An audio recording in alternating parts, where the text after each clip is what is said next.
રાહુલ ગાંધીની અટકાયતના વિરોધમાં સુરત શહેર કોંગ્રેસ દ્વારા ઉગ્ર વિરોધ પ્રદર્શન કરવામાં આવ્યું હતું. માન દરવાજા ખાતે ડોક્ટર બાબા સાહેબ આંબેડકરની પ્રતિમા પાસે મોટી સંખ્યામાં કોંગ્રેસના આગેવાનો અને કાર્યકર્તાઓ એકત્રિત થયા હતા. કાર્યકર્તાઓએ સરકાર વિરુદ્ધ સૂત્રોચ્ચારો કરીને પોતાનો વિરોધ વ્યક્ત કર્યો હતો.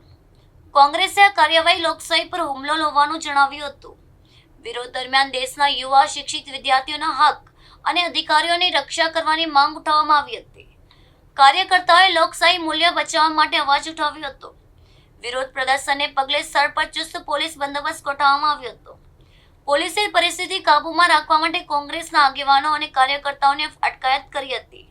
અટકાયત દરમિયાન થોડા સમય માટે ભારે ગહમાગહમીનો માહોલ સર્જાયો હતો.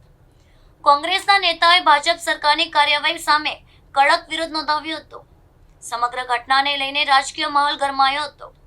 પોલીસે અટકાયતમાં લેવાયેલા કાર્યકર્તાઓ સામે કાયદેસરની કાર્યવાહી હાથ ધરી હતી.